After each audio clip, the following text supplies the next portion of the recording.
Hello बच्चों, चलिए आज का हमारा प्रश्न है, रैखिक समीकरणों के युग्मों में से किसका एक अद्वितीय हल है, किसी का कोई हल नहीं है, या फिर किसके अपरिमित अनेक रूप से हल अनेक है। अद्वितीय हल की स्थिति में उसे वज्र गुणन विधि द्वारा ज्ञात कीजिए। समीकरण दी गई x माइनस 3y माइनस 3 बराबर 0 और 3x माइनस 9y माइनस 2 बराबर 0। तो यहाँ से इस प्रश्न को करने हेतु हमारे पास यहाँ से हमारी मुख्य अवधारणा कार्य करेगी। मुख्य अवधारणा यहाँ से हम लेके चलेंगे। यदि हमें समीकरण पहली दी गई है जो कि a1x प्लस b1y प्लस में c1 बराबर दिया गया है 0 के, ठीक इसी प्रकार दूसरी समीकरण दी गई है a2x प्लस b2y प्लस में c2 बराबर हमें दिया गया है 0 के। तो यहाँ से इस समीकरण के हमारे पास अद्वितीय हल होंगे। अद्वितीय हल कब होंगे? जब हमारे पास यहाँ से a1 बट्टे a2 का जो मान है वह बराबर ना आए b1 बट्टे b2 के।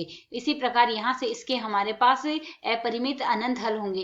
अपरिमित अनंत हल यदि लिखें, अपरिमित रूप से हल विद्यमान होंगे यदि हमारे पास यहाँ से a1 बट्टे a2 बराबर आ जाए b1 बट्टे b2 के, बराबर आ जाए c1 बट्टे c2 के। ठीक इसी प्रकार यहाँ से इसके कोई हल नहीं होगा। यहाँ से यदि हम लिखें कोई हल नहीं होगा यदि हमारे पास यहाँ से a1 बट्टे a2 का जो मान है वह बराबर आ जाए b1 बट्टे b2 के, किंतु यह मान हमारे पास बराबर ना आए c1 बट्टे c2 के। तो यदि अब हम यहाँ से प्रश्न के अनुसार देखें, हमारे पास यहाँ से समीकरण दी क्या गई है, इन समीकरणों के अनुसार मान रखे तो a1 का मान हमें यहाँ से दिया गया है। तो यदि अब हम यहाँ से इस प्रश्न के अनुसार देखें तो हमें a1 बराबर यहाँ से क्या दिया गया है, a1 बराबर दिया गया है 1, b1 बराबर दिया गया है -3 और c1 बराबर दिया गया है -3। ठीक इसी प्रकार a2 बराबर 3 दिया गया है, b2 बराबर हमें दिया गया है -9 और c2 बराबर दिया गया है -2।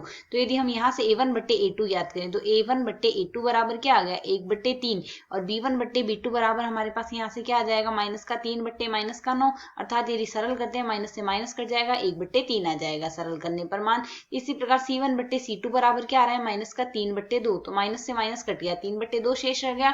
तो जैसा कि हम यहाँ से देख सकते हैं a1 बट्टे a2 का जो मान आ रहा है वह बराबर आ रहा है b1 बट्टे b2 के, किंतु यह मान बराबर नहीं आ रहा हमारे पास c1 बट्टे c2 के। अर्थात यहाँ से हम कह सकते हैं इन तीनों हमारे पास यह स्थिति बन रही। इसका अर्थ हुआ हमारे पास कोई हल नहीं है, इस प्रश्न का कोई हल नहीं है। और यदि कोई हल नहीं है तो हमें यहाँ से इसका हल भी ज्ञात नहीं करना होगा। आशा है समझ आया। धन्यवाद।